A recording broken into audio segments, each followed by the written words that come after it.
Hello my lovely students, how are you all? This is Mansi, welcome back to the channel. So प्रयाप series का chapter हमारा control and coordination लेके आ गई हूँ मैं। इसमें क्या है, टॉपिक्स आपके बहुत ज़्यादा नहीं है, थोड़े बहुत है और उन्हीं पे ना रिपीटेड क्वेश्चन आते रहते हैं। तो अगर आपके टॉपिक के कंसेप्ट क्लियर हो गए तो चाहे 10 क्वेश्चन अलग अलग बन के आ जाए, आप उसको क्लियर मतलब अटेम्प्ट कर पाओगे अच्छे से, ठीक है।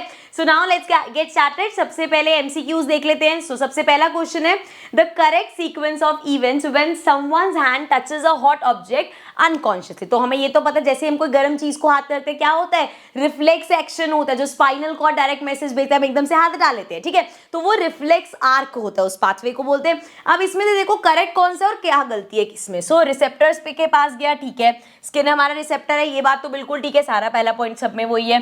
देन ये बात गई मोटर न्यूरॉन्स के पास। अब स्किन ने अगर कुछ फील किया तो किसके पास जाता है, सेंसरी। मोटर का काम क्या होता है, जब कोई रिस्पॉन्स आएगा वो पहुंचाना मसल के पास, है ना। तो यहाँ पे यहाँ चीज गलत हो गई, हटा दो इसको। सो रिसेप्टर स्किन ये ठीक है। रिले न्यूरॉन का काम क्या होता है, सेंसरी और मोटर के बीच का कनेक्शन बनाना। तो सेंसरी तो आया नहीं, सीधा रिले आ गया, तो ये भी गलत हो गया।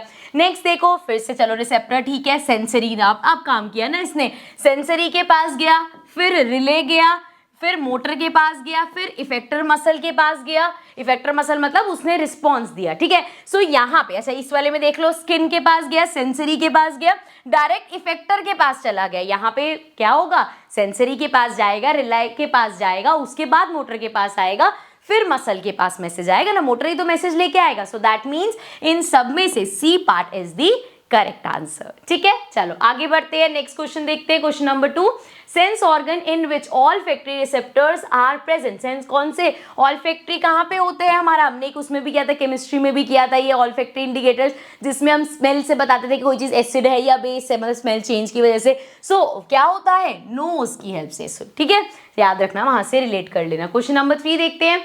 Sensory nerves of a reflex arc carries information from the receptor cell to the, कहाँ लेके जाती है, जब भी रिफ्लेक्स आर्क होता है मतलब रिफ्लेक्स एक्शन होता है तो ब्रेन उसमें इन्वॉल्व नहीं होता, स्पाइनल कॉर्ड ही डायरेक्ट एक्शन ले लेती है। So therefore spinal cord is the correct answer. Next देखते हैं बच्चे, question number 4, the part in which gustatory receptors are present. Taste बताते हैं ये तो टंग में, टंग का है यहाँ पे देख लो, सी पार्ट। नेक्स्ट देखो क्वेश्चन नंबर 5, असर्शन है the brain allows us to think and take action based on that thinking. बिल्कुल सही बात है। Now the hind brain is the main thinking part of the brain. Main thinking part कौन होता है बच्चे, cerebrum. Cerebrum कहाँ होता है हमारे, फोर ब्रेन में। तो मतलब ये जो लिखा है बिल्कुल गलत है, पहला पॉइंट ठीक है, रीजन गलत है, तो A is true but R is false, ठीक है। नेक्स्ट देखो question number 6, a plant growth inhibitors. Inhibitor मतलब जो प्लांट की ग्रोथ को रोकता है, कौन सा, एब्सिसिक एसिड, ठीक है। चलो नेक्स्ट देखते हैं question number 7, in plants the role of cytokinin. Cytokinins क्या करते हैं, सेल डिवीजन का काम करते हैं, so it promotes cell division. Next देखते हैं क्वेश्चन नंबर 8, असर्शन है a hormone called abscisic acid inhibits. अभी तो हमने देखा कि हाँ भैया ये जो एब्सिसिक एसिड है ये हमारी ग्रोथ को, प्लांट की ग्रोथ को रोकता है। Next, the role of auxin is opposite to that of, हाँ बिल्कुल, ऑक्सिन का काम क्या होता है, वो ग्रोथ हार्मोन होता है हमारा। सो देयरफॉर ये दोनों ही करेक्ट है। सो अब कौन सा पार्ट होगा, बोथ असर्शन एंड रीजन अगर, बट इसमें ये बताओ इसका कुछ आंसर इसमें तो नहीं दिया, so therefore both assertion and reason are true, लेकिन R is not the correct explanation of इस, उसका रोल अपना है, इसका रोल अपना है, ठीक है। नेक्स्ट देखते हैं, नेक्स्ट क्वेश्चन नंबर 9, assertion है plant hormones are chemical produce in plants which help to coordinate growth, development and response to stimulus and environment. जो प्लांट हॉर्मोन्स जो होते हैं यही होते हैं, केमिकल प्रोड्यूस करते हैं प्लांट, जिसकी वजह से जो भी ग्रोथ वगैरह ये सब चीजें होगी, तो बिल्कुल सही लिखा है। Then abscisic acid is a plant hormone that promote cell division. अभी पढ़ के आए हैं, एब्सिसिक एसिड क्या करता है, ग्रोथ को कम करता है, सेल डिवीजन साइटोकिन्स का काम है। सो देयरफॉर सीधा सीधा हो गया ये तो कि ए ट्रू है और आर फॉल्स, तो सी पार्ट हो गया आंसर। लेट्स नेक्स्ट क्वेश्चन पे आ जाते हैं। क्वेश्चन नंबर 10 से 2 मार्क के क्वेश्चन आ गए हैं यहाँ से। Name the part of brain which is responsible for the following action. So maintaining posture and balance, कौन सा ब्रेन का पार्ट है जो हमारा बैलेंस और पोस्चर को मेंटेन करता है, हमारा जो ब्रेन में हिंड ब्रेन में जाके सेरिबेलम होता है वो ये चीज मेंटेन करता है, ठीक है।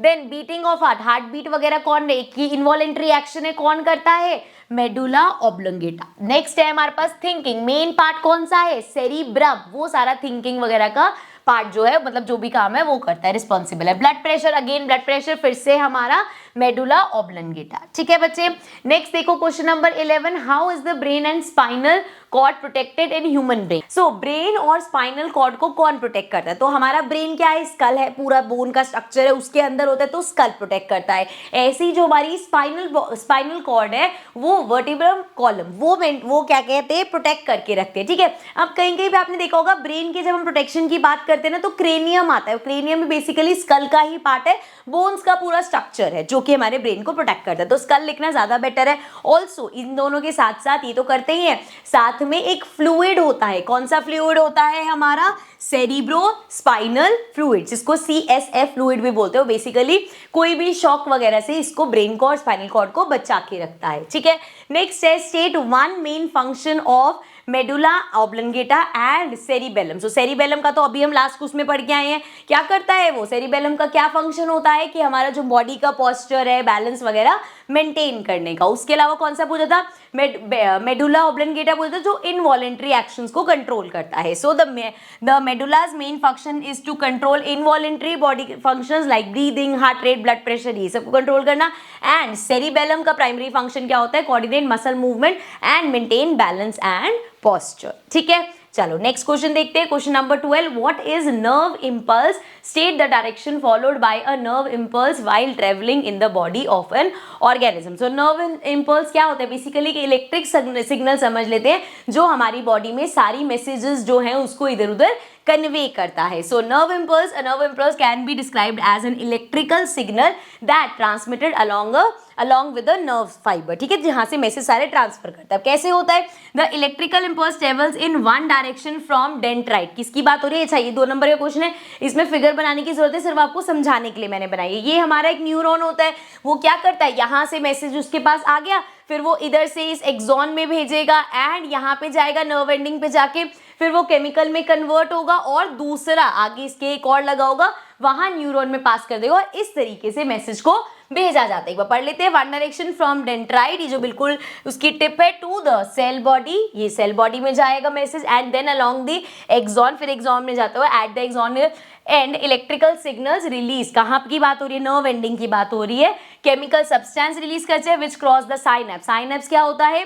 2 न्यूरॉन के बीच का ये जो गैप होता है उसको साइनेप्स बोलते हैं। उसको क्रॉस करके, क्योंकि यहाँ से ये जो गैप आ गया, यहाँ से अभी इलेक्ट्रिकल सिग्नल तो नहीं भेज सकता, तो उसको केमिकल में कन्वर्ट करता है, फिर वहां से वो अगला वाला कैच कर लेता है और इस तरीके से मैसेज पहुंचता है। नेक्स्ट देखो क्वेश्चन नंबर 13, फर्स्ट पार्ट है name one gustatory receptor and one olfactory receptor. तो गस्टेटरी में क्या आता है? टेस्ट का, तो टंग हो गया हमारा, एंड ऑल्फैक्टरी स्मेल, तो कौन हो गया? नोज हो गया हमारा। Then write A and B in the given flow chart. So कहाँ है फ्लो चार्ट? ये रहा, न्यूरॉन का फ्लो चार्ट है हमारा ये। सो डेंड्राइट के बाद सेल बॉडी देखा हमने, सेल बॉडी के बाद एक्सॉन और उसके बाद एंडिंग पे जिसको नर्व एंडिंग बोलते हैं। ठीक है, तो क्या होगा? Cell body, axon. चलो नेक्स्ट देखते हैं।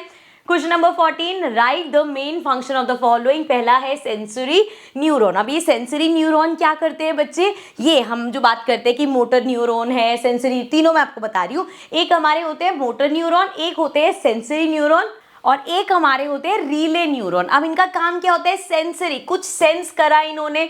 तो अब यहाँ पे क्या होता है, आपके जो यहाँ पे रिसेप्टर्स है, उन्होंने कोई चीज रिसीव करी, कोई चीज उनके पास आई और उन्होंने आगे इंफॉर्मेशन भेज दी ब्रेन को। तो ये ब्रेन तक इंफॉर्मेशन, रिसेप्टर से ब्रेन तक इंफॉर्मेशन भेजने का काम सेंसरी न्यूरॉन्स का होता है। ठीक है, उसके बाद एक आते हैं मोटर न्यूरॉन्स। ये क्या होते हैं? अब ब्रेन तक मैसेज गया, ब्रेन ने भी कुछ कमांड दी होगी कि ये चीज करो, वो मैसेज मसल्स तक पहुंचाने का काम मोटर न्यूरॉन्स का होता है। सो ब्रेन या स्पाइनल कॉर्ड से कहाँ? Effectors organ. इफेक्टर ऑर्गन मतलब जो रिएक्ट करेंगे। जैसे अगर मुझे हाथ मैंने कहीं पे रखा हुआ, मुझे हटाना है, तो ये क्या है? मसल का मूवमेंट, तो मसल तक वो मैसेज पहुंचाना मोटर न्यूरॉन्स का काम है। अब ये जो रिले है, ये क्या करते हैं? इन दोनों को, सेंसरी और मोटर को आपस में वो करते हैं कि यहाँ से मैसेज यहाँ तक, ये रिले के थ्रू जाता है न्यूरॉन के। ठीक है, ये तीनों याद रखना। ठीक है, नेक्स्ट है क्रेनियम। क्रेनियम क्या होता है? अभी मैंने आपको बताया, एक बोन्स का बॉक्स स्ट्रक्चर कह सकते हो जो हमारे ब्रेन को प्रोटेक्ट करता है। So cranium is a box made of bones that protects the brain. Next है हमारे पास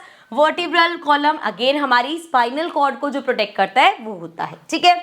नेक्स्ट देखते हैं बच्चे question number 15, how is the movement of leaves of a sensitive plant different from the downward movement of root. अब यहाँ पे देखो movement of leave किसकी बात हो रही है, जो टच मी नॉट प्लांट है उसमें क्या करते हैं, जैसे आप टच करते हो तो वो आपके उस टच को, स्टिमुलस को रिस्पॉन्ड करके अपनी लीव्स को बंद कर लेता है। ये जो एक चेंज है, ये जो मतलब यहाँ पे हो रहा है मूवमेंट, ये कौन सा है, नास्टिक मूवमेंट है। यहाँ पे कोई ग्रोथ नहीं हो रही, बस स्टिमुलस पे रिस्पॉन्ड हुआ है। और जो हमारी रूट्स हैं वो क्या है, वो ट्रॉपिक मूवमेंट करती है, ठीक है। बट यहाँ कैसे लिखेंगे इसको, the leaves respond to touch or mechanical stimulus by folding inward and drooping while the downward movement of root is a slower growth response to gravity. Gravity के लिए, ग्रेविटी की तरफ एक ग्रोथ रिस्पॉन्स, एक ट्रॉपिक है एक nastic है। And हमारा जो नास्टिक होता है उसमें ग्रोथ का कोई लेना देना नहीं होता, लेकिन ट्रॉपिक जो है वो क्या करता है, वो मूवमेंट ग्रोथ के लिए होती है, ठीक है।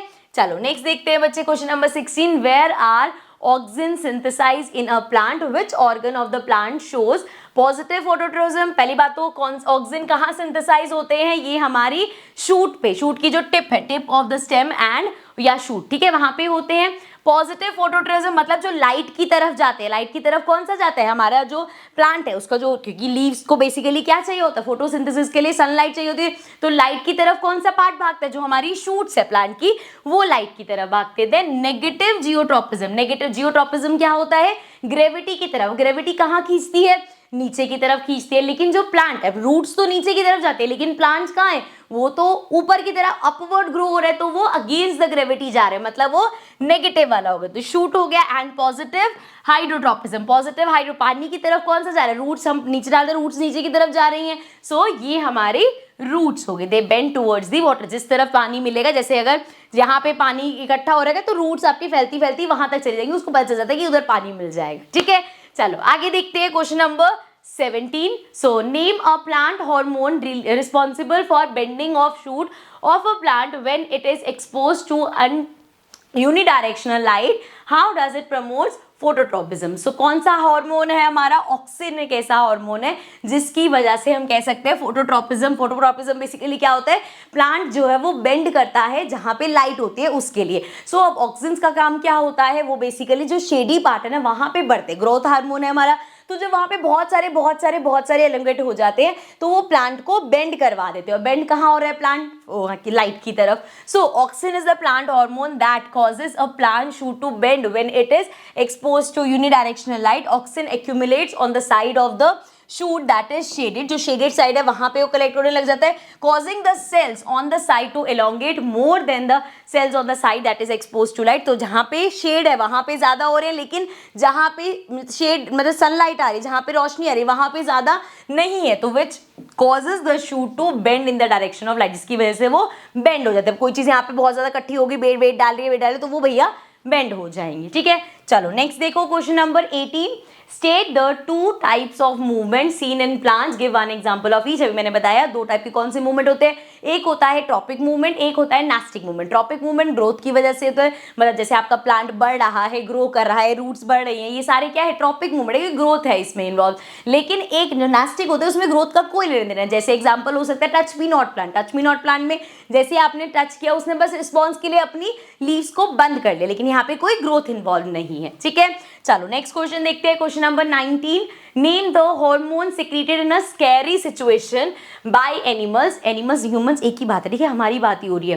Right any 3 responses which enables the animal body to deal with this. So हमारा एक एड्रिनल ग्लैंड होता है जो क्या रिलीज करता है, एड्रिनलिन करता है। जैसे आपने देखा होगा एकदम से कोई आप स्कैरी मूवी देखो या एकदम से कोई आपको डरा दे या ऐसी कोई सिचुएशन हो तो क्या होता है, हमारी हार्ट बीट बहुत तेज बढ़ जाती है, वो इसी हार्मोन की वजह से। एकदम से लगता है ना वह एकदम से धक धक धक धक धक धक होने लग गई, या कभी कभी हम इस चीज को एंजाइटी में भी फील करते हैं, है ना। सो ये हो गया। अब इसमें क्या पूछा है, आगे क्या पूछा था, राइट एनी 3 रिस्पॉन्सेस। कैसे पता चलता है, वही हार्ट बीट फास्ट हो जाना, और इसमें जो हमारा ब्लड का फ्लो है ना वो डाइजेशन और स्किन की तरफ ब्लड का फ्लो को रोक लेता है, क्योंकि उसको लगता है कि भैया कोई मतलब जैसे पैनिक मोड आ गया है, बॉडी को बहुत सा कुछ करने की जरूरत पड़ गई है, तो वो यहाँ पे ब्लड का फ्लो कम कर देता है। एंड ब्रीदिंग रेट ऑल्सो, एक तो हार्ट बीट बढ़ गई और हमारा ब्रीदिंग रेट भी बहुत ज्यादा बढ़ जाता है। तो ये सारे उसके रिस्पॉन्सेज हो गए बॉडी के हमारे। चलो नेक्स्ट देखो question number 20, how does chemical coordination takes place in animals. तो केमिकल कोऑर्डिनेशन किसके थ्रू होता है, हमारी हार्मोन्स की तरफ, हार्मोन्स नहीं, हार्मोन्स की वजह से सारा ये केमिकल बेसिकली क्या करता है, हार्मोन्स रिलीज करता है बॉडी में एंड ब्रेन को सिग्नल देता है ये चीज ऐसे करो, ये चीज ऐसे करो. So chemical coordination takes place through hormones in human beings. Hormones instruct the brain when to pace up or slow down a particular function. ठीक है. नेक्स्ट है, it is advise to use iodise salt. Give reason. Iodise salt क्या होता है, इसमें iodine ज्यादा होता है. आयोडीन किस चीज में हेल्प करता है, हमारा जो थायराइड ग्लैंड है वो थायरॉक्सिन हार्मोन रिलीज कर सके उसके लिए. पूरे सेशन में देखना, ये एक बार हो गया ना हार्मोन का हार्मोन, तो वो हार्मोन ही निकलेगा. सो क्या करता है, iodise salt contains iodine which is essential for making thyroxine by the thyroid gland. ठीक है, तो इसमें हेल्प करता है. चलो नेक्स्ट देखते हैं क्वेश्चन नंबर 21. यहाँ से बेटा हमारे 3 मार्क के क्वेश्चन स्टार्ट हो रहे हैं. So draw a diagram of neuron and name and label the parts. ये बहुत बार रिपीटेड क्वेश्चन, न्यूरॉन का डायग्राम बनाना है तो बहुत सिंपल सा डायग्राम है. सिंपल सा आपको ऐसे ऐसे करके ये शेप बना लेना. ठीक है, और यहाँ पे ऐसे ऐसे करके जैसे रूट्स बनाते हैं ना वैसे ये निकाल देना. फिर एक टेल बना दी हमने, यहाँ पे इसको ऐसे ऐसे ऐसे कर देना और लास्ट में ये नर्व एंडिंग बना दी. ठीक है, लेबलिंग में क्या क्या ध्यान रखना है, ये जो हमारा पार्ट होता है ये सेल बॉडी होती है, ये जो टेल सी है एक्सॉन होती है, ये नर्व एंडिंग होती है, और यहाँ पे ये जो बनाया है इनको डेंड्राइट बोलते हैं. ठीक है, तो ईजी भी है और ये आ भी जाता है तो अच्छी बात है अगर आ गया तो. ठीक है, अब बोला क्या है, हमें कुछ क्वेश्चंस बताने हैं. जैसे ए पार्ट है वेयर इंफॉर्मेशन इज एक्वायर्ड. सो यहाँ पे इंफॉर्मेशन कहाँ एक्वायर होती है, इसकी टिप पे. सो मतलब डेंड्राइट हो गया answer. Then through which information travels as an electric impulse. So electric impulse की तरह सिग्नल कहाँ किससे ट्रेवल थ्रू करता है, ये जो हमारा सेल बॉडी से जाता है एक्सॉन में, तो यहाँ से ट्रेवल करता है. Now where the electric impulse must be converted into chemical signal. अब यहाँ पे हमने देखा था इसके बाद जैसे एक और न्यूरॉन है वहां पे पास करना है, पर उनके बीच में कुछ गैप होता है जिस गैप को हम क्या बोलते हैं, साइनैप्स बोलते हैं. सो आप यहाँ पे लिख सकते हो कि यहाँ पे जो है वो केमिकल्स में कन्वर्ट होता है. तो यहाँ पे काम कौन कर रहा है, नर्व एंडिंग. तो चाहे नर्व एंडिंग लिख देना चाहे साइनैप्स लिख देना. ठीक है, चलो नेक्स्ट देखते हैं question number 22. List in tabular form 3 distinguish feature between cerebrum and cerebellum. नाम इनके सेम है लेकिन काम अलग अलग है. जैसे अगर हम सेरिब्रम की, यहाँ पे शायद थोड़ा सा क्लियर नहीं होगा, मैं कोई बात नहीं पढ़ दूंगी और जब आपको पीडीएफ मिलेगा टेलीग्राम पे वहां पे क्लियर दिख जाएगा आपको. So it is a part of fore brain. अब ये जो हमारा सेरिब्रम होता है, सेरिब्रम कहाँ होता है बच्चे, सेरिब्रम होता है हमारे फोर ब्रेन में. ठीक है, और ये जो हमारा सेरिबेलम होता है, सेरिबेलम कहाँ पे होता है, हिंड ब्रेन में होता है. करेक्ट. सो सेरिब्रम क्या है, बेसिकली ये सारा मेन थिंकिंग पार्ट हमारा यही है. सारी चीजें तो सोचना करना, बहुत सारी चीजें, जैसे हमारी इंटेलिजेंट है, मेमोरी है, वॉलंटरी मूवमेंट है, सब चीजें कंट्रोल यही करता है. एंड इसका काम क्या होता है, ये हमारे पोस्चर और जैसे हम चल रहे हैं तो क्या पोस्चर होगा, कैसे अपने आप को बैलेंस करना, बेसिकली ये सब क्या है, ये किसका काम है, सेरिबेलम का. एंड ये main thinking part of brain है. And it controls voluntary actions, जैसे वॉक कर रहे हैं, एक स्ट्रेट लाइन में वॉक करना, या फिर एक पेंसिल को पिक करना, साइकिल को चलाना, ये सब चीजें जहां पे आप समझ लो बैलेंसिंग का जरा सा भी आ गया तो वहां पे कौन एक्टिव हो जाता है, हमारा सेरिबेलम. ठीक है, चलो नेक्स्ट क्वेश्चन देखते हैं. Question number 23. Reflex arcs continue to be more efficient for quick responses. Justify this statement giving reason. तो रिफ्लेक्स आर्क्स होता क्या है, हमने पढ़ा था रिफ्लेक्स एक्शन होता है. जैसे हम किसी गर्म चीज को हमने हाथ लगाया तो एकदम से हम हाथ हटा लेते हैं, तो उसका रीजन क्या है कि ये जब कोई रिफ्लेक्स एक्शन होता है उसमें जो स्पाइनल कॉर्ड है वो ब्रेन तक मैसेज नहीं डालती, स्पाइनल कॉर्ड ही एक्शन ले लेती है. ठीक है, सो अब इसमें क्या होता है, फास्ट क्योंकि ब्रेन क्या करता है, थोड़ा सोचने वोचने में टाइम लगाएगा. सो ये जो पाथ होता है जहां पे मैसेज गया स्पाइनल कॉर्ड ने रिस्पॉन्स किया और वो एक्शन लिया गया, तो ये जो पूरा पाथ है इसको हम बोलते हैं रिफ्लेक्स आर्क्स. और ये ज्यादा क्यों है इफेक्टिव क्विक रिस्पॉन्सेज में, क्योंकि इसमें जो बीच की वो है जो अपने ब्रेन तक मैसेज पहुंचाएगा, वो सोच समझ के रिप्लाई करेगा, तो वो प्रोसेस जैसे हम कितना इमीडिएट होता है. ठीक है, तो अब इसको लिखेंगे कैसे, जहां पे ध्यान से देखना जो भी पॉइंट्स में आपके होंगे ना, जैसे 3 नंबर का क्वेश्चन है, 3 पॉइंट्स है तो बहुत इजी है समझ में आ गया. एक नंबर का छोटा जो पैराग्राफ वाले होते हैं ना, या तो ट्राई करो 1-2 पैराग्राफ, अगर तो इन्फॉर्मेशन ज्यादा तो 2 पैराग्राफ में उसको डिवाइड कर लो, अदरवाइज देख लेते एक बार कैसे लिखे यहाँ पे मैंने. So reflex action is an automatic and spontaneous response to a stimulus. The pathway taken by, ये ध्यान रखना, वर्ड्स पे ध्यान दो यहाँ पे, द पाथवे, जो पूरा पाथवे है taken by the nerve impulse to response in a reflex action is called reflex arc. Reflex arc अलग चीज है, रिफ्लेक्स एक्शन अलग चीज है। रिफ्लेक्स एक्शन तो आपका ये हो गया गर्म चीज को हाथ लगाया हटा ले, ये आपका रिफ्लेक्स एक्शन है। रिफ्लेक्स आर्क क्या है, जिस पाथ से वो जाएगा, और वो पाथ होता क्या है, इट कंसिस्ट ऑफ रिसेप्टर्स। जैसे सबसे पहले अगर आपने किसी गर्म चीज को टच किया तो रिसेप्टर क्या हो गया, स्किन हो गई। देन सेंसरी नर्व जिसके पास ये मैसेज जाएगा, फिर वो कहाँ लेके जाएगा, स्पाइनल कॉर्ड के पास मैसेज। यूजली क्या होता है कि बीच में हमारी मोटर नर्व भी इन्वॉल्व होगी, हमारी यहाँ पे क्या जाएगा, ब्रेन तक जाता है। तो यहाँ पे कुछ नहीं है, स्पाइनल कॉर्ड तक गया, फिर motor nerve direct spinal cord से मोटर नर्व, ब्रेन वाला जो कनेक्शन था वो बीच में से हटा दिया, एंड देन इफेक्टर मतलब जो हमारे मसल्स है उन तक इन्फॉर्मेशन पहुंच गई कि भैया हाथ हटाओ फटाफट, ठीक है। सो reflex arc is evolved in animals because the thinking process of the brain is not fast enough. Reflex arc enable the body to give quick responses to harmful stimulus so that chances of damage to the body are decreased. ठीक है, तो thinking process का time cut करने के लिए, quick response देने के लिए यूज होता है, ठीक है। चलो आगे बढ़ जाते हैं, क्वेश्चन नंबर 24 देख लो। Name the hormones secreted by the following endocrine glands and specify one function of each. तो थायराइड कौन सा होता है, ये तो ध्यान से याद कर ही लेना सारे, ठीक है। अब थायराइड क्या होता है, थायरॉक्सिन देता है, और फंक्शन भी लिखना है, और उसका फंक्शन क्या होता है, हमारी बॉडी में जो प्रोटीन है, कार्बोहाइड्रेट्स है और फैट्स है, उसको मेटाबॉलिज्म को मेंटेन करना, ठीक है। नेक्स्ट है हमारे पास पिट्यूटरी ग्लैंड्स। पिट्यूटरी ग्लैंड्स कौन से करता है, ग्रोथ हार्मोन सेक्रेट करता है, और नाम से ही पता है क्या करेगा वो, बॉडी में ग्रोथ एंड डेवलपमेंट। आगे है पेनक्रियाज। पेनक्रियाज हमारा कौन सा करते हैं, इंसुलिन। इंसुलिन किस में हेल्प करता है, ब्लड शुगर लेवल को रेगुलेट करने के लिए, ठीक है। चलो नेक्स्ट देखते हैं, question number 25।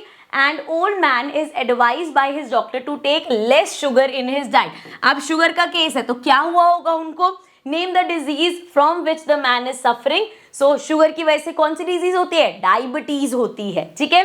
Mention the hormone due to imbalance of which he is suffering from this disease. अभी हमने देखा कौन सा हार्मोन रिस्पॉन्सिबल होता है, इंसुलिन, ठीक है। सो हार्मोन का नाम इंसुलिन हो गया। एंड आगे क्या है, विच एंडोक्राइन ग्लैंड सेक्रीट्स, कौन सा करता है, अभी पढ़ के आए भाई, अभी देखा लास्ट क्वेश्चन में पेनक्रियास करते हैं, ठीक है। सो अब इतने सारे पार्ट्स है, हर पार्ट समझ लो आधे आधे नंबर का है, तो हो गया आपका आंसर। नेक्स्ट है, name the endocrine gland which secretes growth hormone. Growth hormone कौन सेक्रीट करता है, हमारा pituitary glands. What will be the effect of the following in a person deficiency of growth hormone and excess secretion? So ये जो हमारे hormones है ना, ऐसा नहीं है कि अगर एक कम मात्रा में हार्मोन्स आएंगे तभी हमें दिक्कत होगी, अगर ज्यादा भी हो जाते हैं तो भी दिक्कत होती है। जैसे ग्रोथ हार्मोन है, अगर कम है तो बॉडी ऑफ कोर्स ग्रो नहीं कर रही, तो बंदा क्या है, डॉफ रह जाता है, जिसकी वजह से डॉफ क्या होता है, छोटी हाइट की, आपने देखे होंगे। सो वहां से हमारा आ गया डॉफिज्म, ठीक है। अब कुछ लोग होते हैं जो अलग ही, जैसे जिनकी हाइट बहुत बड़ी हो जाती है या उनका बॉडी स्ट्रक्चर बिल्कुल ही अलग हो जाता है, सो वो बहुत जाइंट हो जाते हैं, और वहां से ये वर्ड आता है जाइंटिज्म, ठीक है। सो अगर एक्सेस हो जाएगा तो ये हो जाएगा, एंड अगर हार्मोन की डेफिशिएंसी हो जाएगी तो ग्रोथ कम होगी, जिसकी वजह से डॉफिज्म हो गया, ठीक है। चलो नेक्स्ट देखते हैं बच्चे, question number 26। Name the hormone required for the following, also mention the name of endocrine gland. ये तो याद कर ही लेना कौन कौन सा ग्लैंड है, कौन कौन सा हार्मोन सिक्रीट कर, ठीक है। सो विच दैट हार्मोन, अच्छा कौन सा हार्मोन सिक्रीट होगा वो लिखना है। सबसे पहले लोअरिंग ऑफ ब्लड ग्लूकोज, वही शुगर लेवल वाला कौन सा है, इंसुलिन है। इंसुलिन कौन रिलीज करता है, हमारे पेनक्रियास, ठीक है।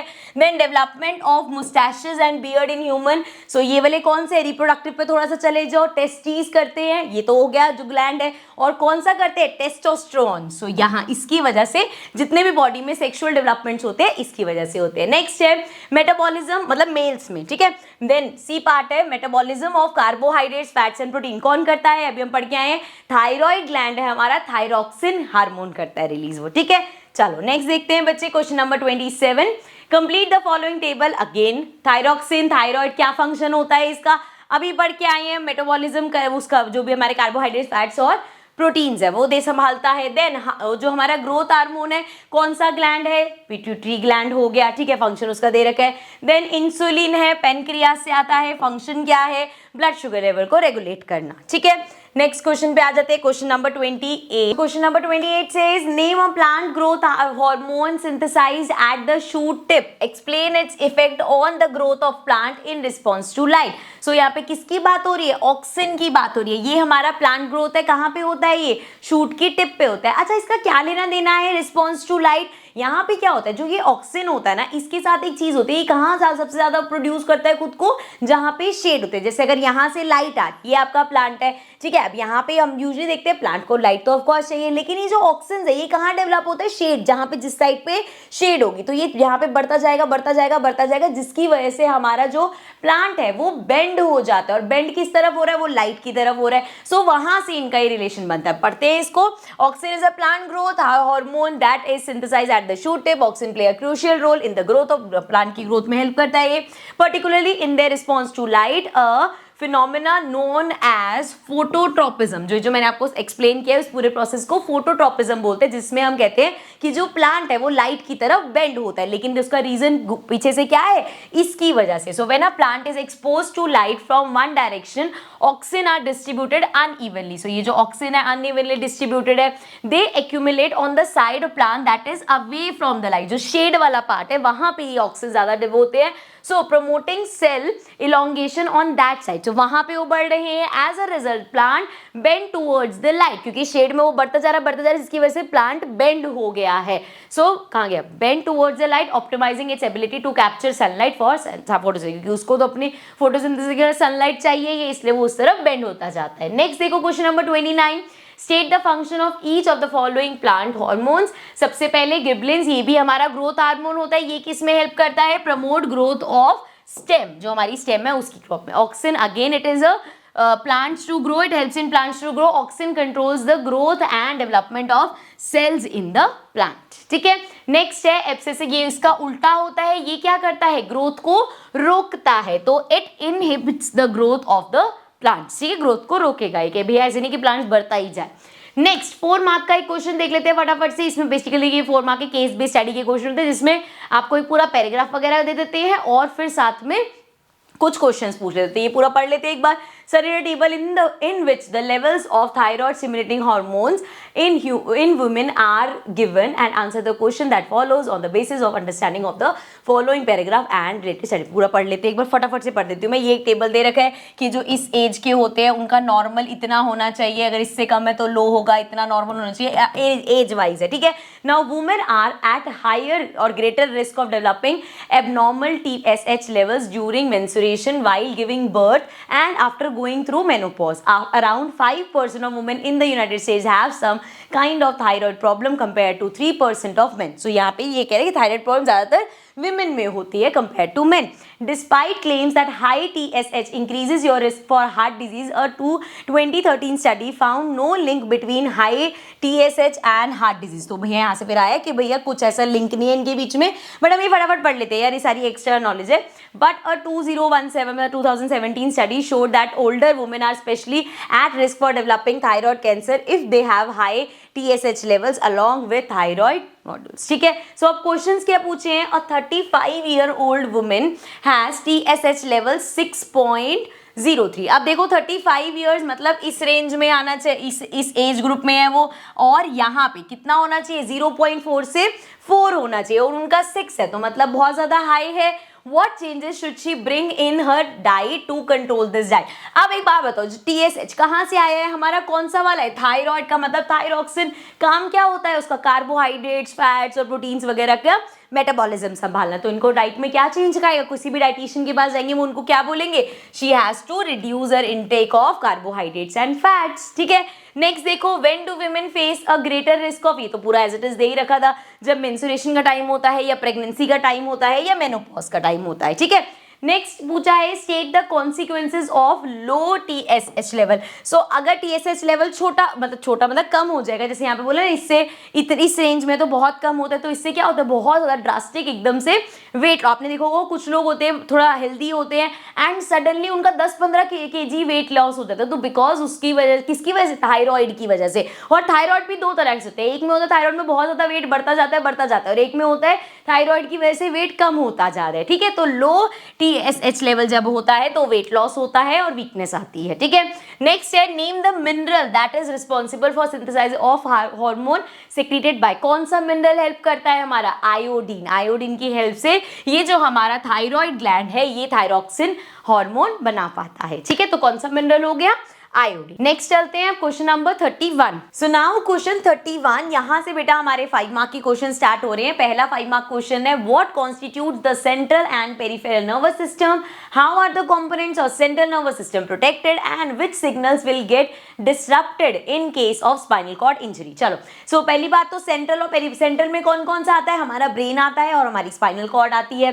पेरिफेरल नर्वस सिस्टम की बात करें तो सारी हमारी नर्व्स आती हैं। उसके बाद पूछा है कि जो हमारी कंपोनेंट्स है, मतलब जो नर्वस सिस्टम के कंपोनेंट्स है, मतलब हमारा ब्रेन हो गया, स्पाइनल कॉर्ड हो गया, उनको कौन प्रोटेक्ट कर रखता है। सो जो हमारा ब्रेन है वो किसके अंदर होता है, स्कल के अंदर होता है, जो ये बोन्स का पूरा स्ट्रक्चर होता है वो उसको प्रोटेक्ट करके रखता है। और जो हमारी स्पाइनल कॉर्ड है उसके ऊपर क्या होता है, किसके अंदर होती है, वर्टिब्रल कॉलम के अंदर, तो वो प्रोटेक्ट करके रखती है। ऑल्सो इन दोनों में फ्लूइड भरा होता है, जिस फ्लूइड का क्या नाम था, सेरिब्रो स्पाइनल फ्लूइड। ये क्या करता है हमारा, ये फ्लूइड हमें क्या बेसिकली शॉक को एब्जॉर्ब कर लेता है, ठीक है। सो ये चीजें प्रोटेक्ट करती हैं। And which signals will get disrupted in case of spinal. जब ये क्वेश्चन पढ़ते हैं ना तो हमारे दिमाग में सीधा आता है कि यार हमने देखा था स्पाइनल कॉर्ड जो है ना, जितने भी हमारे रिफ्लेक्स एक्शन है वो ये कंट्रोल करते हैं। तो ज्यादातर बच्चे आंसर में लिखाते हैं कि अगर स्पाइनल कॉर्ड की इंजरी होगी तो रिफ्लेक्स एक्शन नहीं होगी, लेकिन ऐसा नहीं है बच्चे।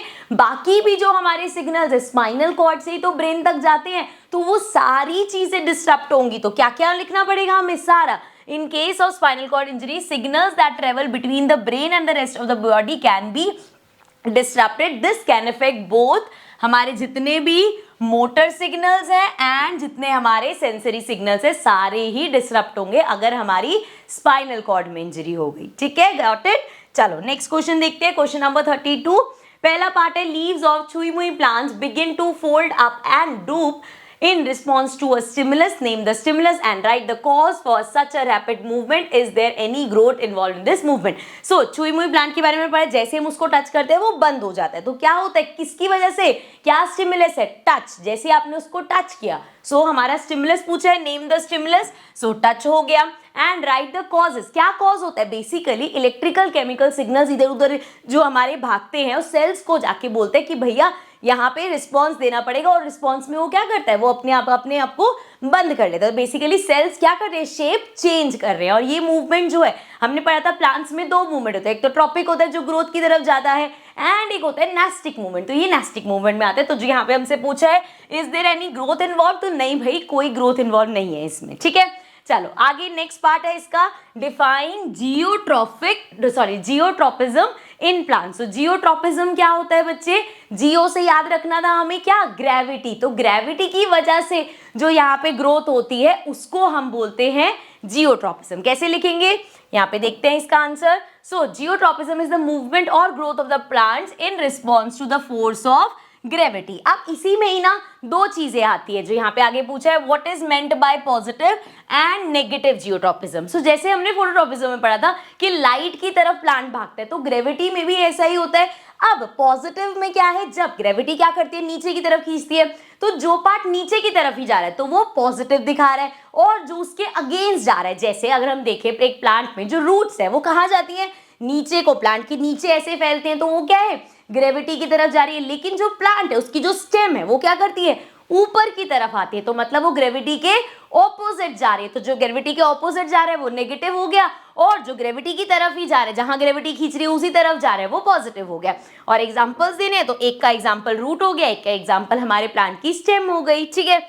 चलो next question number 33, what are phytohormones, list 4 types of phytohormones, where are these hormones. अब ये पढ़ के लगेगा यार पता नहीं कौन से चैप्टर में पढ़ा था, कहाँ से आया, कुछ मुश्किल नहीं है, ये simple. This is also known as plant hormones. तो आपसे पूछा है प्लांट हार्मोन्स क्या होते हैं हमारे, they are organic compounds that regulate various psychological processes in plant. जो भी प्लांट्स में प्रोसेसेस होते हैं सारे इनकी वजह से ही होते हैं, हार्मोन्स की वजह से। They play crucial role in growth, development and responses to environment stimuli. So ये सारे हमारे बेसिकली प्लांट के हार्मोन्स की बात हो रही है, ठीक है। उसके बाद क्या पूछा है, कौन से 4 अच्छा हार्मोन्स होते हैं हमारे पास, ऑक्सिन्स होता है। यहाँ पे इस क्वेश्चन में पूछा है कि कहाँ सिंथेसाइज होते हैं, बट क्वेश्चन में आपसे फंक्शंस भी पूछे, तो फंक्शन भी पता होने चाहिए। जैसे ऑक्सिन हमारा ग्रोथ का काम करता है, कहाँ पे होता है, वो टिप ऑफ शूट पे होता है, तो आप सिंथेसाइज में लिख सकते हो। उसके बाद गिबरेलिंस, इसका काम क्या होता है, कहाँ पे होते हैं, ये अगेन हमारे शूट एंड सीड्स में होते हैं और ये किसकी ग्रोथ में हेल्प करते हैं, जो स्टेम है उसकी, शूट की। देन साइटोकिन्स क्या करते हैं, बेसिकली सेल डिवीजन का काम करते हैं, तो दे आर सिंथेसाइजिंग रूट की टिप्स पे एंड डेवलपिंग फ्रूट। और लास्ट हमारा चौथा कौन सा होता है, जो उल्टा काम करता है, एब्सिसिक एसिड। ये क्या करता है, ग्रोथ को रोकता है, वरना तो प्लांट बढ़ता ही जाएगा। और कहाँ पे होता है, लीव्स में, स्टेम्स में, रूट में, particularly during the stress condition, ठीक है, वहां पे रिलीज करता है और ये प्लांट की ग्रोथ को रोकता है, ध्यान रखना ये चीज। चलो नेक्स्ट देखते हैं, बी पार्ट में क्या पूछा है, What happens when a growing plant detects light? Explain in brief. So light अगर मिलती है growing plant को तो वो क्या करता है, लाइट की तरफ हमेशा बेंड होता है। उस पूरे प्रोसेस को हम क्या बोलते हैं, phototropism. So when a growing plant detects light, it undergoes a process called phototropism, where it bend towards the light source. Light source जहां से आ रहा है उसकी तरफ बेंड होता है, और किसकी वजह से, जो ऑक्सिन होते हैं उनका क्या है, वो कहाँ पे होते हैं, हमेशा शेडी रीजन में, तो वो इकट्ठे होते रहते। जैसे यहाँ से लाइट आ रही है और वो शेड वाले रीजन में यहाँ पे इकट्ठा होता रहेगा, जिसकी वजह से जो प्लांट है वो बेंड हो जाता है। कहाँ बेंड होता है, वो लाइट की तरफ बेंड होता है, ठीक है। सो इसको एक्सप्लेन कर देंगे हम। चलो आगे देखते हैं, क्वेश्चन नंबर 34। ए पार्ट है हमारा, name the hormones secreted bye pituitary gland. क्या करता है, ये ग्लैंड कौन से का हार्मोन सेक्रेट करता है, ग्रोथ हार्मोन्स, ठीक है। अब इसके आगे अगर फंक्शन, वैसे इसका फंक्शन नहीं, फंक्शन भी पूछा, अब नाम ही ग्रोथ हार्मोन है तो वो ग्रोथ एंड डेवलपमेंट में हेल्प करेगा। देन हमारा thyroid gland thyroxine hormone release करता है, एंड इसका काम क्या होता है, हमारा जो भी कार्बोहाइड्रेट्स है, प्रोटीन है, फैट्स है, उसको क्या करता है, उसका मेटाबॉलिज्म देखता है। ऑल्सो यहाँ पे ये मत सोचना कि हाँ 2 चीजें बोलिए इनमें से आएगा, जितने भी हार्मोन्स है, जितने ग्लैंड्स और हार्मोन्स है, सब अच्छे से लर्न करके जाना, ठीक है। कोई ना कोई क्वेश्चन, चाहे कोई 1 मार्क का 2 मार्क का, कहीं ना कहीं से आ जाता है, ठीक है। अच्छा अब आगे पूछा क्या था, 1 फंक्शन हमने बता दिया। Name the disorder a person is likely to suffer from due to the deficiency of the above mention hormone. तो अब इनकी डेफिशिएंसी क्या होगा, अगर इन हार्ट, जैसे अगर ग्रोथ हार्मोन नहीं है तो भैया ग्रोथ हार्मोन नहीं है तो बॉडी ऑब्वियसली हमारी ग्रो नहीं करेगी। सो उससे क्या होगा, जैसे अगर किसी का अच्छे से ये हार्मोन नहीं बनता तो उसकी हाइट वगैरह बहुत छोटी रहती है। आपने देखा होगा डॉर्फ देखे होंगे, सो उसको हम बोलते हैं ड्रॉफिज्म, ठीक है। सो ये होता है। एंड अगर जो हमारा थायराइड है, जो थायराइड ग्लैंड है, अगर वो थायरॉक्सिन एसिड नहीं बनाएगा तो उससे क्या होता है, ध्यान से समझना, हाइपोथायरॉयडिज्म, या इसको हम अंडर एक्टिव थायराइड भी बोलते हैं। बहुत बच्चे गलती कर देते हैं कि यहाँ पे लिखाते हैं कि इसकी वजह से गोइटर होता है। देखो अब यहाँ पे इसको ढंग से समझना, ये जो हमारा थायराइड ग्लैंड है, इसको आयोडीन की जरूरत होती है, क्या करने के लिए, थायरॉक्सिन हार्मोन बनाने के लिए। सो अगर आयोडीन की कमी हो तो यहाँ पे गोइटर वाली बीमारी होती है, ठीक है, दैट इज अ डिजीज। लेकिन अगर आपका ये जो थायरॉक्सिन हार्मोन ज्यादा रिलीज नहीं होता तो उससे क्या होता है, उसकी डेफिशिएंसी से, या तो एक होता है अंडर एक्टिव, बेसिकली एक होता है हाइपो और एक होता है हाइपर, ठीक है। किसी में क्या होता है, बहुत ज्यादा रिलीज करता है तो वो भी अच्छा नहीं होता, कम रिलीज करता है तो वो भी अच्छा नहीं होता, ठीक है। सो ये बीमारी होती है। आगे बढ़ते हैं, नेक्स्ट इसका बी पार्ट देख लो। How is the timing and amount of hormones release regulated, explain with an example. So देखो जरा, अब उन्होंने क्या बोला कि जैसे हमने एक टॉपिक किया था जिसमें हमने क्या पढ़ा था, फीडबैक मैकेनिज्म। फीडबैक मैकेनिज्म में क्या होता है, जैसे बॉडी को कौन बताएगा कि कितना हार्मोन रिलीज करना है। ऐसा नहीं कि भैया वो बॉडी रिलीज करती जा रही है या बहुत कम अमाउंट में रिलीज कर रही है ना, तो अगर वो, जैसे अभी मैंने आपको एग्जांपल में बताया, ना तो कम करने का फायदा है ना ही ज्यादा करने का फायदा है। तो एक हमारा फीडबैक मैकेनिज्म होता है जिसमें हमारी बॉडी ही बताती है कि भैया अब इस हार्मोन की जरूरत है और अब इस हार्मोन की जरूरत नहीं है। इसका एग्जाम्पल बहुत अच्छा हो सकता है, जो हमारे पेनक्रियाज है वो क्या करते हैं, इंसुलिन रिलीज करते हैं। सो वो ट्रिगर होते हैं कि इंसुलिन रिलीज करो, जब वो देखते हैं, पॉजिटिव फीडबैक मिलता है उन्हें जब इंक्रीज इन शुगर लेवल, जब बहुत ज्यादा शुगर लेवल बढ़ जाता है तो वो फटाफट से जो इंसुलिन है इसको रिलीज करने लग जाते हैं। सिमिलरली